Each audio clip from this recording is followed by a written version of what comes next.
tardes. Estamos en un nuevo programa de Dale Fuego, aquí en IMPA, en Barricada TV. En IMPA, la primer fábrica recuperada del país, ya hace 18 años, bajo gestión de sus trabajadores. Hoy vamos a tratar un tema que justamente tiene mucha relación con el tema del trabajo y con el tema de las luchas de los trabajadores. No directamente porque involucre a operarios concretos de un lugar de trabajo, sino porque involucra a otro tipo de trabajadores que están articulados justamente con todas estas luchas que despliegan los trabajadores cuando tienen problemas de trabajo junto con las patronales, cuando tienen problemas de despidos, cuando tienen problemas de violaciones por parte de las patronales de sus leyes, que son los abogados laboralistas, las leyes que protegen a los trabajadores. En general, ¿no? Los abogados, o no en general, hay corrientes de abogados laboralistas que trabajan junto a los trabajadores, junto a los sindicatos, para garantizar la aplicación de estas leyes y para garantizar que estas leyes se apliquen en la forma más favorable a los intereses de los sectores obreros. Para eso tenemos hoy a Felipe Celesia. ¿Cómo andás? ¿Cómo estás? Periodista. Autor de junto con Pablo Weisberg, ¿no? Sí. Ahí trabajan los dos juntos. Somos la dupla. Son la dupla. Todo un tema trabajar de dos también, ¿no? Sí, tiene su complejidad, pero sus beneficios también. Has hecho una cantidad de libros, yo no sé si los tengo ordenados por su aparición, pero hiciste Ortega Peña, el primero es. Sí, en 2007. Con La Ley y las Armas. Firmenich, como el 2010. El 2010, cada 3 años, ¿no? Sí, cada 3 años. La Tablada, la última batalla de la guerrilla argentina, 2013. Exacto. También todo un tema de La Tablada. Y La Noche de las Corbatas, es el último. Exacto. Que justo de 2017, que es de... Ahora, de este año, ¿no? julio de este claro, año. De julio de este año, reciente aparición. Sí. Justamente, decíamos el tema de los abogados laboralistas, La Noche de las Corbatas, porque la corbata, los abogados andan con corbata. Sí, los jueces... ya no tanto, pero en tribunales sigue siendo como una suerte de rito esto de código de vestimenta que van con corbata. Bien. A ver, ¿por qué no nos aproximamos un poco? Es la desaparición en un periodo corto de tiempo, de un conjunto importante de abogados en una zona de la provincia de Buenos Aires, ¿no? Entre el 6 y el 8 de julio de 1977, el poder militar secuestró a 11 personas, la mayoría de ellos abogados laboralistas y sus parejas. De ese grupo, que fue una operación conjunta en toda la ciudad, con zonas liberadas y algunos episodios, digamos, algunos operativos en conjunto, o sea, fueron a buscar al mismo tiempo a más de uno de estos profesionales. Terminó con 5 abogados laboralistas, uno de ellos muertos, 4 desaparecidos, y la mujer de uno de ellos, de Tomás Fresneda, que es el padre del ex secretario de Derechos Humanos, Martín Fresneda, Mercedes Argañarás de Fresneda, que también fue víctima, con un bebé en su vientre. Fresneda sucedió a Duhalde, ¿no? En la Secretaría de Derechos Humanos. Exactamente. Duhalde, que era el socio de fallece Duhalde, hay un gesto del kirchnerismo de darle a hijos, digamos, la conducción de las Secretarías de Derechos Humanos, y se lo da a Martín Fresneda, que la verdad que es un cuadro dentro de lo que es la lucha por la memoria, la verdad y justicia. Fue parte de la querella que enjuició y condenó a Jorge Rafael Videla y Arguindegui, entre otros represores. Y fue uno de los fundadores de Hijos en Córdoba. ¿Cómo llegaste a elegir el tema, a tomar el tema de la Noche de las Corbatas, de la desaparición de estos abogados laboralistas? Personalmente, para mí tenía como un punto de interés muy fuerte porque yo me crié en Mar del Plata. Yo también por esos devenires históricos, mi familia hizo una suerte de exilio interno en el 76 a Mar del Plata. Yo soy del 73, entonces desde muy chiquito me radiqué en la ciudad y viví hasta los 25 años, hasta el 97. Entonces, digamos, tengo una relación muy cercana y me hice periodista ahí. Y era una historia que llamativamente durante los 90 no aparecía, no existía. La Noche de las Corbatas no era un episodio que, digamos, la conciencia colectiva marplatense creyera que merecía ser recordado. Entonces me llamó la atención ese silencio temporal que hubo y también cómo fue que surgió después, ¿no? Esta cosa de evocarlo como el gran momento del terrorismo de Estado en Mar del Plata. ¿En qué? Claro, y vos decís, hay un momento en el cual esta noche de las corbatas aparece. ¿En qué momento aparece a la luz pública, empieza a ser tomada? No está bien datado porque es que, digamos, esas cosas suelen ser procesos complejos que involucran a mucha gente. Pero en un momento empezó, digamos, como agilizarse el tema de recuperar la historia de estos abogados y de ese episodio. Y junto con esos episodios, otros tanto que tienen que ver con la violencia política y con el enfrentamiento entre dos modelos de sociedad que pugnaban, ¿no? Entre la derecha y la izquierda, ¿no? Porque recordemos que Mar del Plata tiene una historia previa al golpe, en el cual además hay grupos de derecha operativos, no solo militares, me refiero. Y Mar del Plata tuvo un capítulo AAA, que fue la Concentración Nacional Universitaria, que llevó adelante operaciones sumamente sangrientas, una de ellas el famoso 5x1, donde salieron a vengar a su jefe, que había sido ejecutado por montoneros, y ahí se cargan, asesinan, fusilan a 5 militantes que tenían algún grado de vinculación con la juventud peronista. Eso, entre otras cosas, después son muy precozmente, para lo que es la historia violenta de los 70, en diciembre del 71, matan en una asamblea universitaria al estudiante Silvia Filler, claro, en una asamblea que, digamos, lo que quería era cambiar las relaciones pedagógicas entre alumnos y profesores. Y ahí entran a romper esa asamblea con palos, cadenas, con todo tipo de elementos. Un grupo de choque de la derecha. Y a los tiros también, ¿no? La diferencia me parece que es, digamos, las irrupciones en las asambleas son, pongámosle, un clásico de cierta etapa de la historia argentina, pero eran más bien enfrentamientos cuerpo a cuerpo. Acá entraron a los tiros. Rompieron el código tradicional de la época. Sí, una cosa, digamos, muy sorprendente que hayan tomado la decisión de entrar a los tiros a una asamblea universitaria con 300 alumnos y tirar al montón. Murió uno de milagro. Podrían haber muerto muchos más. Y los abogados en Mar del Plata, ¿eran todos marplatenses? O trabajaban en Mar del Plata. Sí, en el caso de Tomás Fresneda era marplatense, estaban todos, por supuesto, viviendo y radicados en Mar del Plata. Mar del Plata es una ciudad con características particulares, y más todavía en esa época. Digamos, es una ciudad que recibe una migración constante de gente de todas partes del país que va en busca de oportunidades, ¿no? El famoso veranito ahí se da.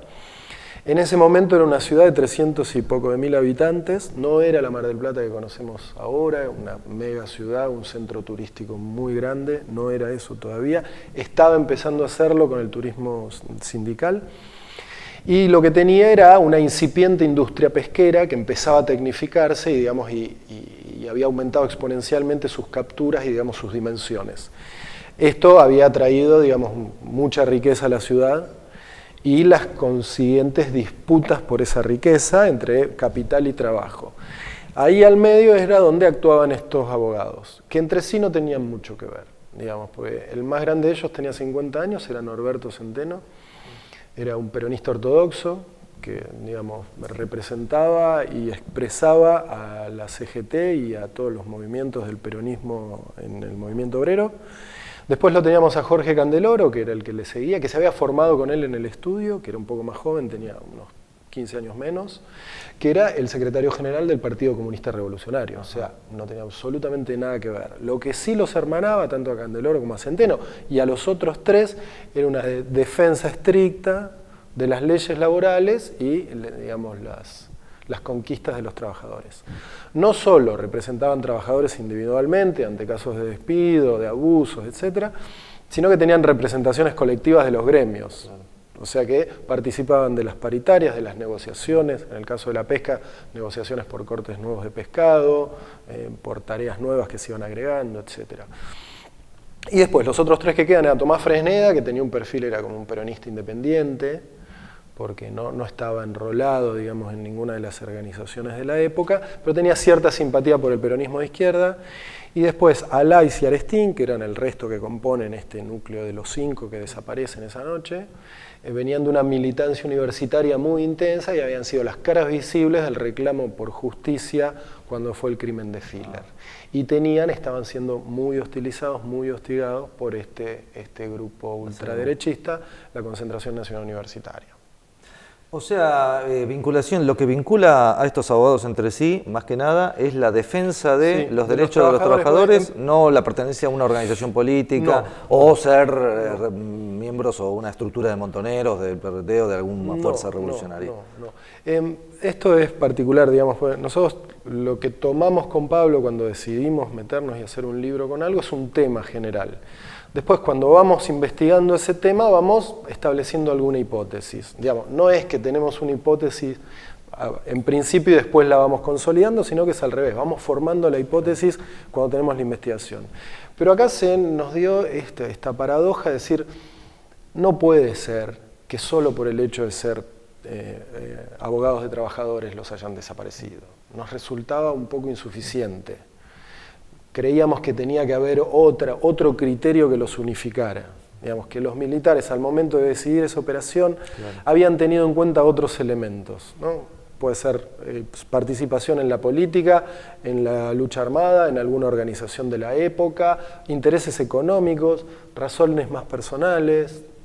Y nos dimos cuenta que al final de la investigación, que como bien dijiste al principio, nos toma más o menos 3 años por libro, la condición que los unificaba era esa, y la intención de los militares fue sentar una operación ejemplificadora. Es decir, bueno, acá se terminó con esto de defender trabajadores, se terminó con esto de intervenir así alegremente en el reparto de la riqueza, que tiene que ser para un sector clásico. O sea, el ejército ahí, creemos nosotros, y está documentado. Fue el ejército, no la marina. Sí, el ejército con complicidad civil, por supuesto, porque el ejército por sí mismo, ninguno de sus jefes, por sí mismo podría haber seleccionado con tal sofisticación estos 5 abogados laboralistas que, si te pones a ver, representan todos los perfiles posibles de abogados laboralistas en esa época, de todas las extracciones posibles, tanto académicas como ideológicas. Digamos, uno era peronista, otro era maoísta, otro era marxista, otro era peronista de izquierda, y después uno había estudiado en Córdoba, otro había estudiado en la Universidad Católica de Mar del Plata, otro había estudiado en la UBA en Buenos Aires, en La Plata. O sea, no tenían más que esta condición de abogados muy firmes con el tema de... Bueno, eso iba a ir a la vinculación de esta desaparición con los intereses del poder económico local y, bueno, y en general del poder económico que representaba la dictadura. Pero esto lo vamos a dejar para el segundo bloque. Así que, bueno, señora directora, puede ir al corte.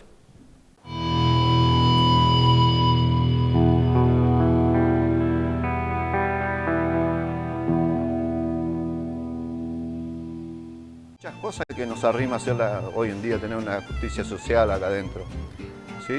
Por ejemplo, acá la ESISACO ni agua potable nos da, hoy la tenemos nosotros, la compramos. Muchas cosas, la ropa, por ejemplo, tenemos la ropa de primera, botines, que la compramos nosotros con nuestro trabajo. Entonces hemos conseguido muchísimas cosas con una fábrica antes privada que facturaba 17 millones de dólares por año. A veces nosotros teníamos que hacer paro para que nos den la ropa. Así que cambió muchísimas esas cosas y la manera de trabajar.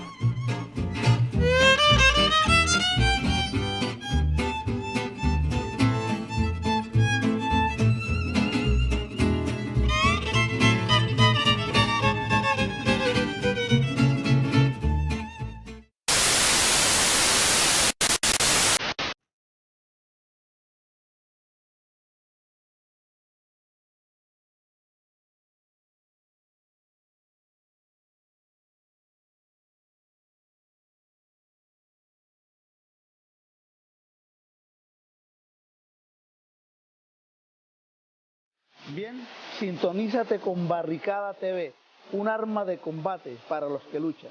Venceremos.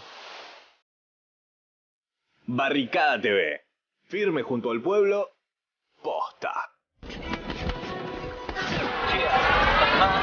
El rock colombiano representado, underground, el yo, ajá. Eso es un saludo desde Colombia para Barricada TV y un agradecimiento por permanecer en la lucha popular underground, la lucha de los pueblos por la liberación de nuestra América, decididos, comprometidos día a día con la lucha de los hombres excluidos, marginados de nuestros mundos. Es por eso que seguimos haciendo el arte underground real, llevando, representando día tras día, comunicación alternativa y popular, una forma de resistencia también desde Argentina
Desde 2012, las FARC y el gobierno colombiano están negociando un proceso de paz. Este cuenta con una agenda de 6 puntos que tendrán su fase de implementación para lograr la paz en los territorios a nivel nacional. Con la firma del acuerdo se espera poner fin al conflicto armado.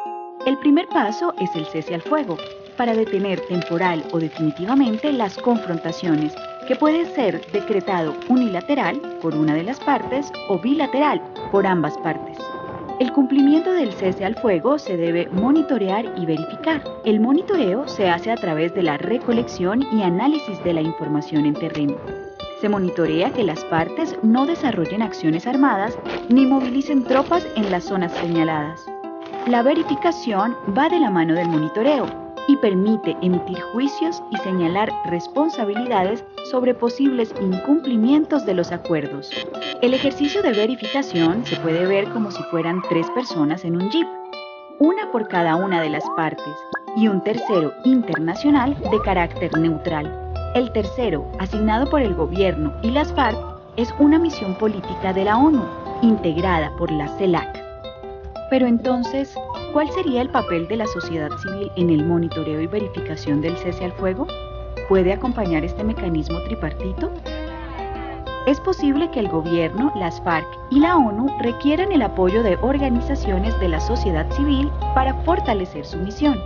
La sociedad civil puede hacer de ojos y oídos alertando dificultades, riesgos e incumplimiento de las partes. También puede apoyar independiente y autónomamente, socializando los acuerdos en el territorio, activando sistemas de información y llamamiento urgente, acordando la interrelación con los integrantes del mecanismo tripartito y el acompañamiento de su misión y creando comités territoriales con los distintos sectores sociales para hacer seguimiento al cese al fuego bilateral. Acompaña y apoya la misión de monitoreo del cese al fuego para lograr el fin del conflicto armado. La paz está en tus manos.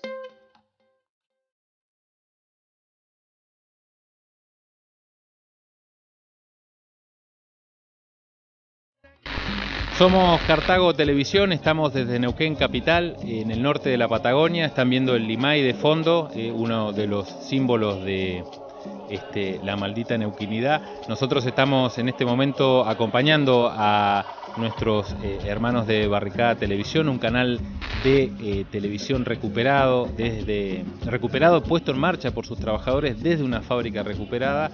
Creíamos importante estar hoy presentes en esta iniciativa que tiene que ver con el reclamo al ENACOM por el establecimiento definitivo de la señal de Barricada Televisión. Es para nosotros también un gran avance. Incluso esta lucha, en la cual nunca hay una certeza de un triunfo definitivo, ni mucho menos, es también parte de ese crecimiento que nosotros queremos incorporar también en el día a día de Cartago Televisión. Nosotros, que somos un pequeño programa, un experimento audiovisual que ya lleva 6 años, y queríamos sumarnos con nuestro pequeño empuje a este gran trabajo que se realiza de la comunicación popular en la República Argentina, en aras también de todo el tercer mundo. Barricada Televisión también es Latinoamérica. Un abrazo muy grande y estamos a entera disposición.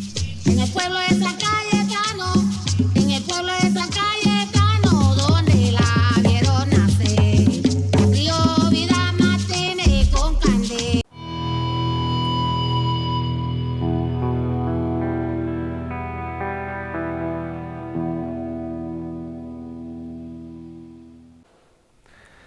Bueno, seguimos en el segundo bloque, aquí en Dale Fuego, en IMPA, la primera fábrica recuperada del país.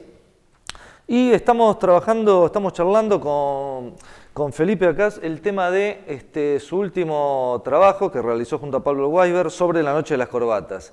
Y más que ir específicamente ahora al tema de lo que fueron los hechos, de la desaparición de estos abogados, estamos empezando a ver los por qué, ¿no? Que lo que vinculaba a estos abogados era que defendían los derechos de los trabajadores, no tenían necesariamente una misma comunidad ideológica en el plano de la militancia política, y entonces cuando el grupo del ejército, cuando el grupo operativo del ejército lo secuestra, tiene que haber recibido o algún tipo de planteamiento de algún sector en el cual se beneficia con esto. Porque...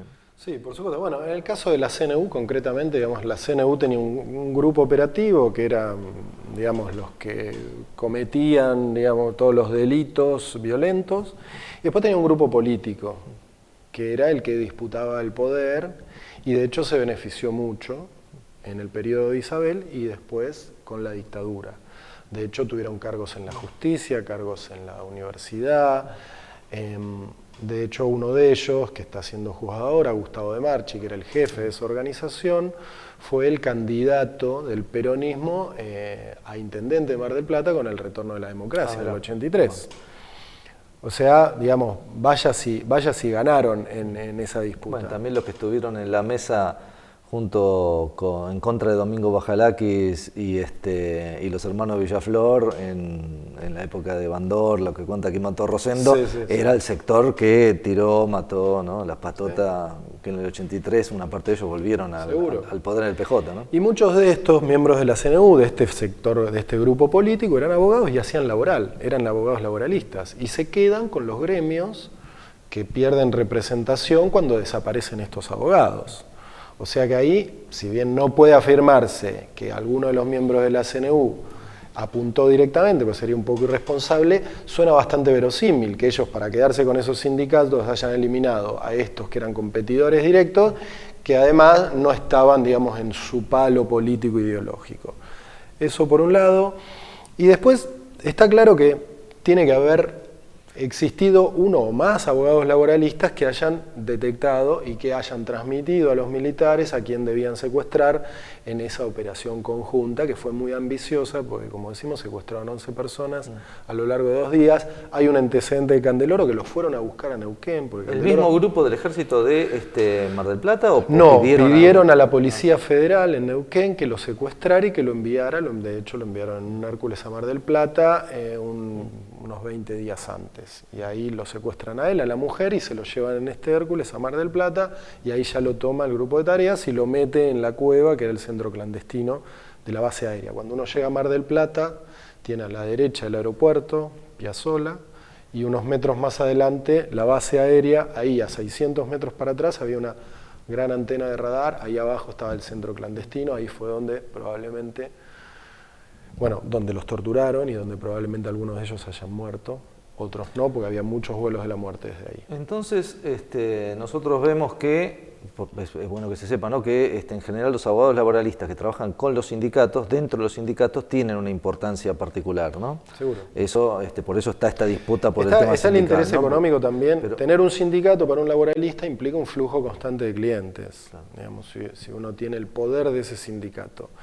Y después están los empresarios a los que estos abogados perjudicaban directamente, digamos, con sus presentaciones, con sus querellas, con sus juicios y también con sus negociaciones, porque ellos no solo, como te dije antes, no solo representaban en el caso de un despido o algo así, sino que también formaban parte y asesoraban a las conducciones sindicales para todo lo que eran las negociaciones por dinero, por condiciones de trabajo y por otras cosas. Entonces, a un sector del empresariado, concretamente, volvemos a lo mismo, no podemos apuntarlos directamente sin pruebas, pero la verdad es que se beneficiaron con la desaparición de estos abogados, el empresariado marplatense. De hecho, tenemos un antecedente que es bastante ilustrativo, que es dos delegados de la empresa Mellino, que es una empresa muy importante, que exporta y que tiene muchos productos derivados de la pesca. Tenía un conflicto, una negociación abierta con los trabajadores por el tema de un nuevo corte de pescado, y un día a estos dos delegados se los subieron a un auto, los llevaron al GA 601, que es la base del ejército, y ahí un oficial les pasó un listado de cuáles iban a ser los montos que ellos iban a cobrar por el pescado, cerrando así la negociación ipso facto, arbitrariamente y violentamente. Y seguramente el conocimiento del rubro de la rama de la producción pescado, el oficial no lo conocía. Para alguien le dijo, esto es lo que tiene que cobrar. Y está bien, volvemos a lo mismo, ¿no? No sabemos si Mellino está directamente implicado, pero fue el beneficiado directo. Entonces, sabemos, ¿no?, o por lo menos todavía está en discusión, pero ya se ha empezado en algunos momentos a plantear que el tema de la última dictadura ha tenido como lugar, como hombres visibles de su acción a los militares, pero que lo que ha sido el beneficio, el planteamiento más de fondo de qué era lo que se iba a desarrollar, lo hicieron determinados grupos económicos, determinados sectores patronales, que son los que llevaron adelante los programas fundamentales, estructurales de lo que fue Argentina en ese momento, tanto en lo económico como en lo laboral. Y vos decís en el trabajo, uno de estos abogados, el mayor, ¿no? Centeno, el abogado peronista tradicional, llamémoslo. Sí. Él había sido uno de los redactores de la Ley de Contrato de Trabajo del 74. Él fue el que sintetizó, digamos, todas las posturas por encargo de la CGT. Claro. Cuando llega la posibilidad de sancionar una ley de contrato de trabajo, primero entra la discusión si iban a ser un código laboral o una ley. Terminaron definiéndose por cuestiones técnicas y por cuestiones, digamos, de ductilidad de la norma a una ley de contrato de trabajo, y el encargo es directamente a Centeno, que recorre todo el espinel de sectores de abogados laboralistas, de gremios y también de empresarios, y consensúa un borrador que es el que finalmente llega al Congreso y se termina sancionando en el 74. Ese borrador original tenía la posibilidad de la estabilidad permanente, es decir, un trabajador que es tomado por una empresa, salvo que lo agarren en una situación infraganti, de alguna falta grave, no puede ser despedido. Entre la opción, puede optar entre el trabajo o la indemnización, pero no se lo puede despedir. Esto nos igualaba, nos empardaba con las legislaciones más modernas de Europa y del mundo prácticamente. Al final, como toda ley, es fruto de una negociación política. Este ítem de la estabilidad permanente no se incluyó, pero podía darse eso en el futuro si había, digamos, acuerdos entre las patronales y los trabajadores.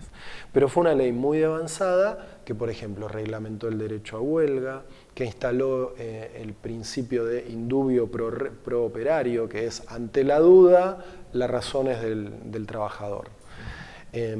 Reguló la tercerización, instaló este principio de que no importa a quién contrate uno, siempre hay un principio solidario con respecto a la tercerizada. Digamos, si la tercerizada despide, la empresa que contrata a esa otra es solidaria en la situación. Estamos en las antípodas de los 90 y las antípodas del presente. Totalmente, ¿no? Y siempre es, cuando uno habla de tercerización, es inevitable traer a la cabeza, a la memoria, a Mariano Ferreira, ¿no? Sí. Que es parte de ese proceso de degradación del mundo laboral y de las condiciones en donde los trabajadores pueden desarrollar sus tareas. Y de debilitamiento del movimiento obrero en general, ¿no? Porque un movimiento obrero fraccionado tiene menos capacidad de negociación. Es una cuña directa eso con las tercerizadas, que pueden hacer cualquier cosa. Bueno, esta ley que redacta Centeno, que es una ley muy festejada aún hoy por los teóricos del derecho laboral, digamos, le rinden pleitesía a Centeno por el gran trabajo de sistematizar un montón de leyes laborales y de normas que estaban dispersas, condensarlas, unificarlas, sintetizarlas y darles, digamos, una razonabilidad a todas ellas. Fue muy aplaudida esa ley y logró el objetivo que decía tener Centeno. Centeno lo hizo en una soledad política bastante notable, esta ley, este trabajo, ¿no? Porque, por ejemplo, no lo invitaron a la promulgación y hubo un festejo de Isabel Perón cuando se promulga después de la muerte de Perón. Exacto. Claro.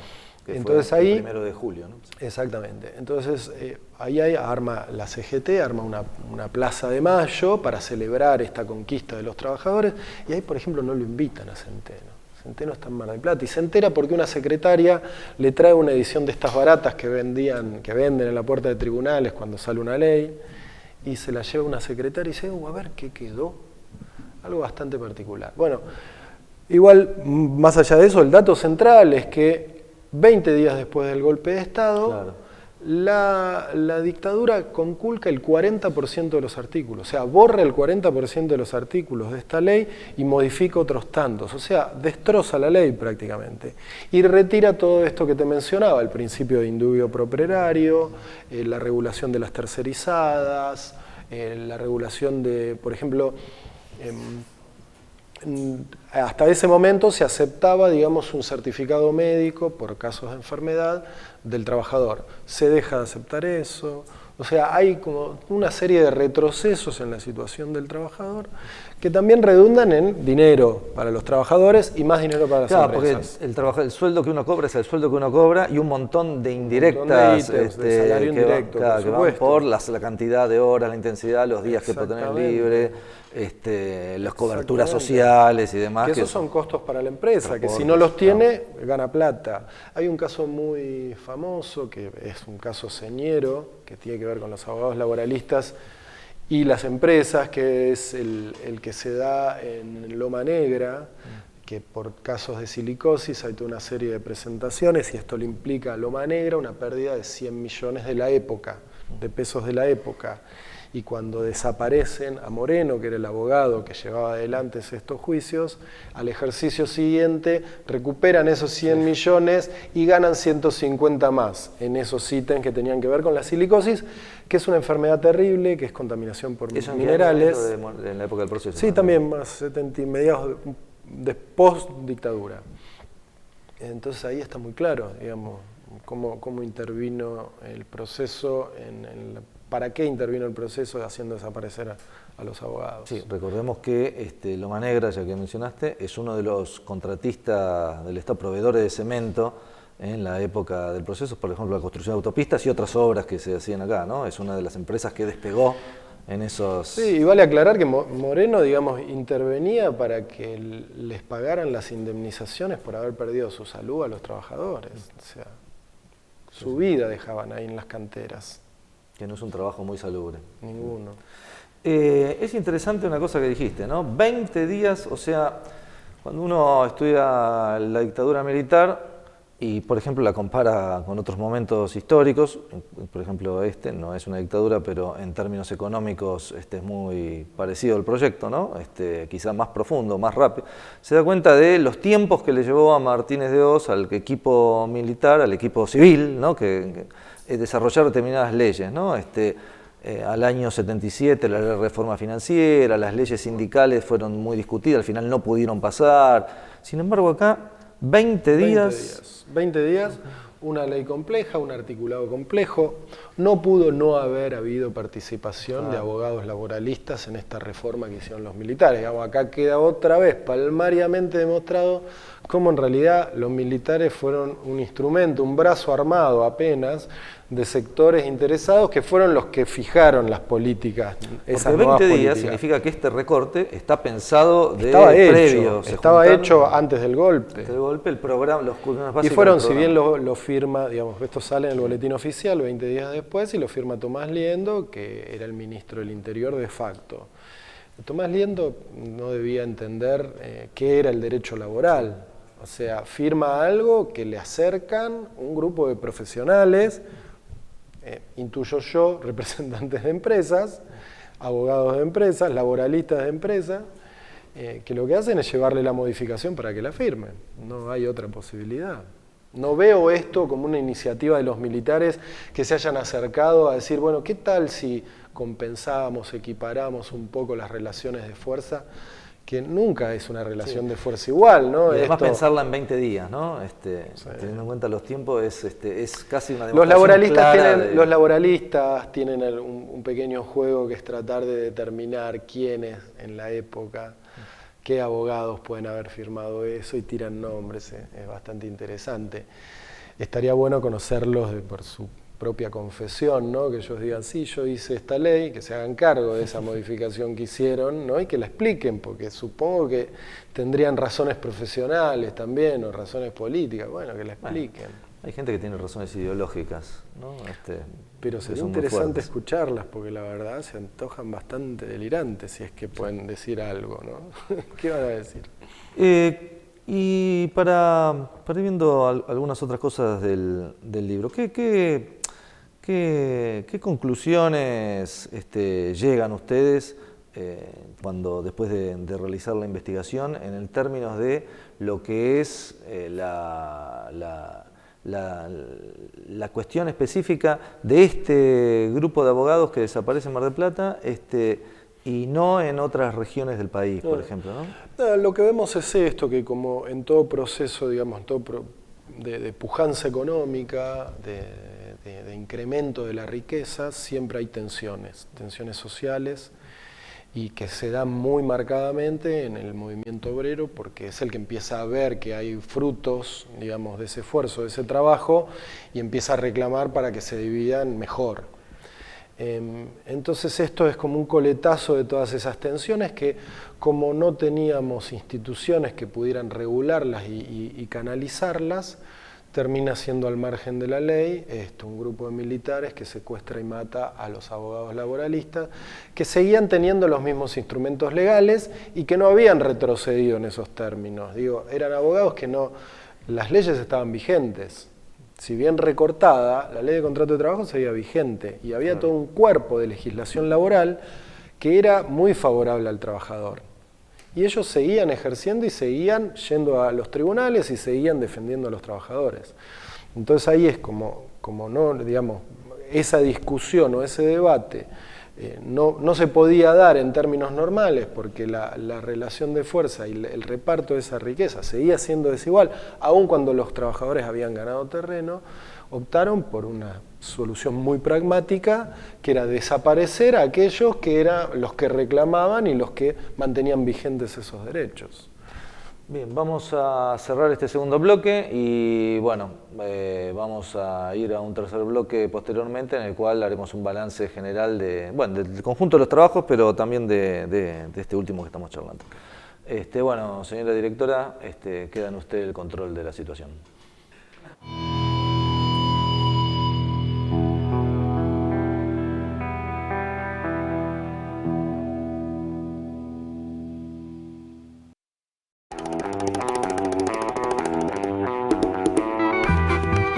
Barricada TV es un canal comunitario, alternativo y popular. Que funciona en una fábrica recuperada, una metalúrgica que se llama IMPA.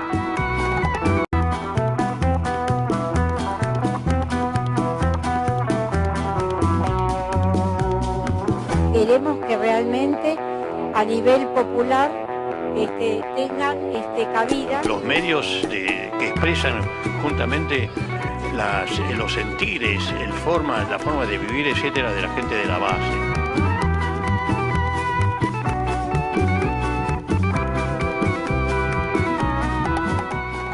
Son la voz de los trabajadores, por eso yo los apoyo a muerte y le pido a todos los compañeros que acompañen la causa de Barricada y todos los medios populares para que puedan seguir en el aire.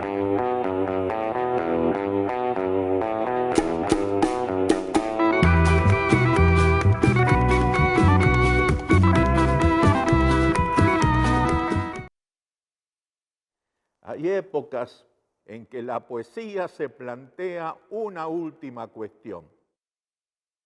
Cuando lleguen los poetas del mañana, los que anunciarán la alegría, tendremos algo más para recibirlos que tumbas de inocentes sin justicia y la moneda de la vida jugada a cara o cruz.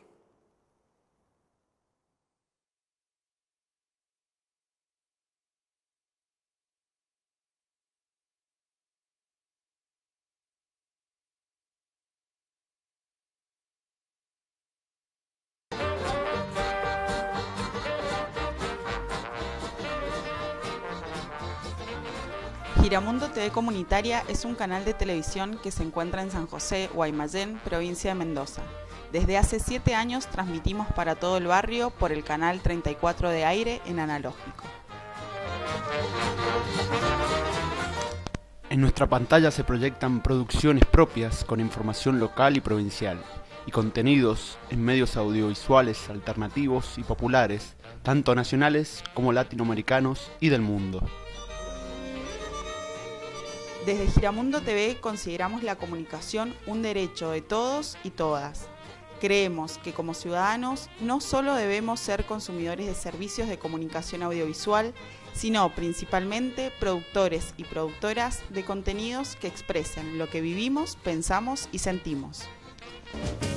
Un canal de telecomunitario es un espacio de participación.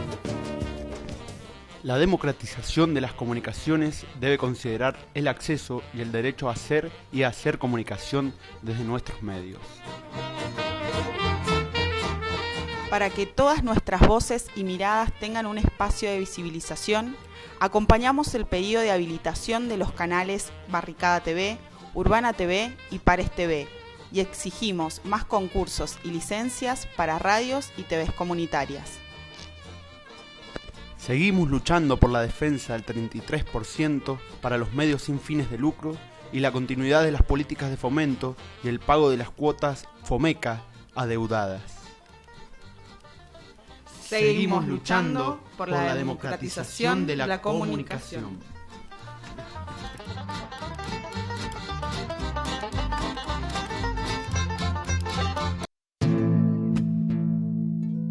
El socialismo desde donde tiene que surgir, que no es desde la presidencia de la República. No se decreta esto. Hay que crearlo desde las bases. Es una creación popular, es una creación de las masas, es una creación de la nación, es una creación heroica, decía Mariátegui. Es un parto histórico. Esta es la hora y el mejor momento, porque no estás sola, porque somos cientos. Barricada TV, la pantalla para un mundo nuevo. La rutina de la miseria y los...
Bueno, seguimos en el último bloque tratando la noche de las corbatas con Felipe Celesi acá. A ver, Felipe, a ver algo que me quedó en el tintero. La reforma esta que hizo la dictadura, ¿es la misma ley de contrato de trabajo que sigue vigente? Es la ley que regula las relaciones del trabajo actualmente. Hubo algunas pequeñas modificaciones que llevó adelante Héctor Recalde, sí. Pero digamos el cuerpo central de la ley, no se pudo recuperar la ley original. Ojalá eso ocurriera, nos beneficiaría a todos los trabajadores mucho. O sea que así como en un momento se decía que la ley de medios era la ley de la dictadura y había que hacer una nueva ley de medios, sería... Lo que pasa es que en realidad el derecho laboral argentino era bastante avanzado, ¿no? Sí, la verdad que a diferencia de otros lados, ¿no? Hay que darle la derecha al general Perón en esto, que digamos que constituyó, que con este formato que es discutido también, este formato tripartito, trabajadores, Estado, patronales, pero dotó al movimiento obrero de una legislación bastante avanzada, ni hablar en la región, que es de las más avanzadas, incluso en el mundo. No tanto como las europeas, quizás es un tema muy técnico, pero sí, tenemos leyes laborales muy beneficiosas en la Argentina. Bien. Ahora bien, Perdón, estas son conquistas también de los mismos trabajadores que las reclamaron, ¿no? Sí, no es que... Es producto de la lucha. Exactamente.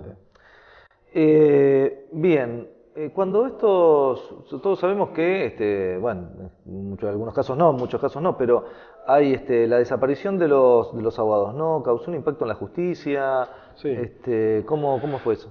Causó una conmoción social muy grande, porque eran abogados muy conocidos, sobre todo Norberto Centeno, no solo en Mar del Plata, sino en el país, digamos, era un abogado muy prestigioso, a nivel nacional y también a nivel internacional, porque participaba en muchos congresos alrededor del mundo. Esto produce una gran conmoción en Mar del Plata y el consiguiente reclamo por la aparición. Y después tuvo una repercusión directa en la justicia, porque tuvo que actuar de oficio. En ese momento el juez de turno, el juez Pedro Federico Hoff, que es el que tramita primero el episodio en sí, la denuncia por la desaparición y los habeas corpus que presentaron en favor de los abogados desaparecidos. A los pocos días aparecen algunos, liberan algunos, entre ellos... ¿Hay algún criterio en la liberación de los...? No que se pueda establecer. Sí, por ejemplo, que... digamos, uno de ellos es Carlos Bossi, era un hombre que tenía, digamos, un activismo católico muy importante y conocía al juez Hoff. Y después Camilo Ricci, que no tenía ninguna vinculación con la política ni con ningún tipo de activismo, pero también era como una suerte de hombre prestigioso de la ciudad. Estos son los que aparecen y le agradecen al juez Hoff por sus gestiones. Ya en la época, digamos, está probado que le agradecen a Hoff por sus gestiones. El juez Hoff está siendo cuestionado actualmente, aunque hubo un jury de enjuiciamiento que lo absolvió. Con esto queremos decir que el juez Hoff fue a negociar por debajo de las normas judiciales. Sí. La Secretaría de Derechos Humanos en el 2007 inició, digamos, un pedido de jury de enjuiciamiento sobre esa base. De que había hecho una suerte de lista de Schindler o gestiones informales con los que habían cometido los delitos, en vez de reprimirlos o ponerlos presos, que hizo una suerte de gestión. Lo que se le discute al juez Hoff también es cómo tramitó esos habeas corpus, porque, por ejemplo, en el caso de Jorge Candeloro, cuando uno es juez y recibe un habeas corpus, lo que hace, digamos, de manual es radiar a todas las fuerzas de seguridad y a las Fuerzas Armadas una comunicación donde se pide informe sobre ese personaje que está desaparecido. Misteriosamente, o no tan misteriosamente, el ejército le responde que efectivamente tenía el cuerpo de Candeloro y que lo había matado en un tiroteo, en un intento de fuga. ¿Qué tendría que haber hecho ahí el juez Hoff? Reabrir el habeas corpus, informar a la familia, pedir el cuerpo, llamarlos a declarar a los militares. Estamos hablando igual en un contexto especial donde estaban suspendidas las garantías constitucionales o prácticamente. No hace nada de esto el juez Hoff, sigue con el expediente cerrado, no le informa a la familia y deriva todas las actuaciones que había hecho a la justicia militar. Claro. Con lo cual ahí hay algo para cuestionar. Y algo que le cuestionan todavía hoy los hijos de Jorge Candeloro es que convirtieron a su padre, que el juez Hoff convirtió a su padre en un desaparecido, porque estaba el ejército le dijo que efectivamente tenía el cuerpo de Candeloro. Al no reabrir y al no reclamar el cuerpo, lo convirtió en un desaparecido hasta hoy. ¿Y qué quedó de todo esto? Bueno, eso hace unos días la Suprema Corte de Justicia de la provincia de Buenos Aires confirmó el fallo absolutorio al juez Hoff. Hay que decir que los juicios políticos son estrictamente esos, juicios políticos donde se cuelan, digamos, un montón de situaciones, y ahí el juez Hoff desde el principio lo que denunció fue una suerte de complot en su contra, de persecución política del kirchnerismo, y ahí logró apoyos bastante firmes de la oposición. Exacto, de la oposición al kirchnerismo. Entonces, sobre esa base, y también una buena defensa en el jury, de un abogado muy prestigioso, con capacidad de lobby, lo que logró fue absolución. ¿Se han identificado algunos, han recuperado los cuerpos de los...? No, son desaparecidos. No, el único cuerpo que apareció fue el de Centeno, apareció en un camino vecinal a las 48 horas, muy golpeado. Centeno murió en la tortura. Centeno tenía una salud bastante dañada porque se les murió en la tortura. Como peronista había estado preso en cada irrupción del sistema institucional que hubo en la Argentina. Y fue Plan Conintes, fue preso del Plan Conintes, y fue uno de los ilustres del Plan Conintes que mandaron a Ushuaia cuando el penal de Ushuaia estaba cerrado y lo reabrieron para los presos del Plan Conintes. Y ahí los mandaron sin ropa, sin calefacción, sin nada. Y realmente pasó un frío extremo ahí, Centeno. Y quedó su salud deteriorada. Y se murió en la mesa de tortura. Bueno, tenemos que ir cerrando, pero además de agradecerte que hayas venido y recomendar que compren y lean el libro, y que además son autores, junto con Pablo Weisberg, de Ortega Peña, La Ley y las Armas, Firmenich, ¿y el subtítulo cuál es? Ese fue Esto fue una atribución marketinera que se tomó la editorial con la que no estuvimos de acuerdo. Firmenich, la historia jamás contada del jefe montonero, que es de una pomposidad ridícula, y la verdad que la historia de Firmenich no estaba contada porque nadie se había tomado el laburo de contarla, pero no hay ninguna revelación que diga wow, y eso da alguna sensación, parece un título de la revista Noticias. Estamos muy desconformes con eso, pero bueno, no sé, la editorial también maneja otras estrategias, ¿no? La tablada, la última batalla de la guerrilla argentina, el anteúltimo. Ese sí es nuestro, ese subtítulo sí es nuestro. Y La noche de las corbatas. Bueno, los recomendamos. ¿Y tiene algún otro proyecto en mente? Tenemos un proyecto en mente, lamentablemente no podemos avanzar con la difusión porque estamos en una gestión con los protagonistas, llamémosle, con los actores de eso que queremos contar, de ese nuevo libro. Y nada, no podemos anticipar nada porque puede fallar y también porque podemos entorpecer, claro, de alguna manera, sí, exactamente. Pero te prometo que cuando lo podamos decir, vengo y se los cuento. Bueno, Felipe Celesia estuvo con nosotros, muchas gracias por haber estado acá en Barricada TV. Un placer. Y nos vemos la semana que viene con más Dale Fuego.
Una tarde del año pasado va la policía a mi casa a contactarme porque un turista les había avisado que había un cóndor en la quebrada del Salto Escondido, aparentemente herido en un ala. Inmediatamente doy aviso a los bomberos de la localidad, quienes se predisponen a colaborar, y también a Medio Ambiente, y nos venimos esa misma tarde a esta quebrada a buscar el cóndor en cuestión. Bueno, cualquier animal que ingrese al centro de rescate que tenemos, que está funcionando en este momento en el Zoológico de Buenos Aires, se le hacen todos los estudios, digamos, veterinarios, el equipo de veterinarios lo atiende, le hace lo que sea necesario, placas, muestras de sangre, lo que sea necesario, y depende de cada caso, se atiende, a veces llegan con alas quebradas, llegan con disparos, veneno, llegan envenenados con plomo, tenemos, una variedad de casos. En este caso Sumax tenía una herida en el ala, y una vez que sale del hospital veterinario pasa a unos recintos en donde se mantiene el aislamiento humano para que ellos no nos vean y no se estresen y tampoco nos asocien a nosotros como la protección y la gente que le va a dar el alimento siempre. Así que pasan estos recintos en donde seguimos evaluando su comportamiento y ahí se evalúa, digamos, si está listo para ser liberado o no. Y lo que desafortunadamente es común es que muchas veces este tipo de heridas son producidas por el hombre, porque se cree erróneamente que el cóndor es un ave que hace daño. En realidad el cóndor es carroñero, y hay algunos paisanos en la sierra que todavía acostumbran dispararles.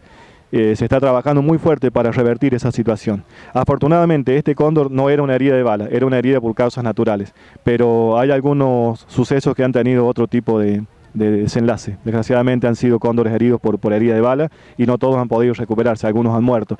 Y bueno, para los huarpes y para las 36 naciones que viven en Argentina, el cóndor es un ave sagrada, es el mensajero al más allá, mensajero de los dioses. Él lleva nuestros pedidos a nuestros mayores que ya no están con nosotros, se nos adelantaron. Él vuela por encima de todos los conflictos, por eso es nuestro símbolo del pensamiento libre, símbolo de libertad, de pensamiento libre. La ceremonia es la suelta del cóndor. Nosotros acompañamos, podemos ponernos en ayudar a los demás con nuestro conocimiento de pueblos antiguos, ayudar a los demás a que tomen un poquito de conciencia,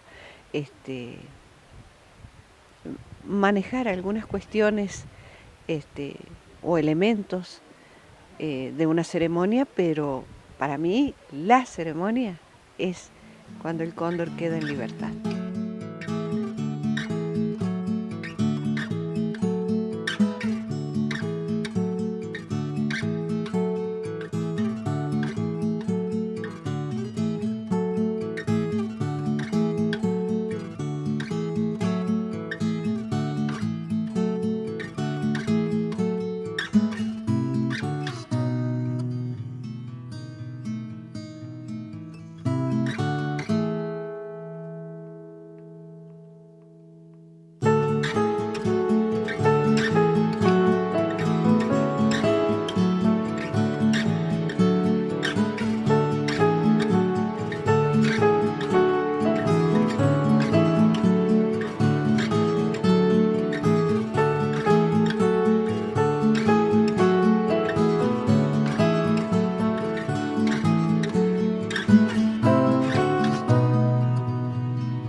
Por un lado, hace más de 24 horas que estaba en una canilera porque vino viajando desde Buenos Aires, entonces seguramente estaba un poco entumecidas las alas y necesitaba estirarse y sentirse cómodo. Y además son animales que en realidad no vuelan aleteando, sino que ellos vuelan en base a las corrientes de aire. Con las corrientes de aire cálido y frío van subiendo y bajando.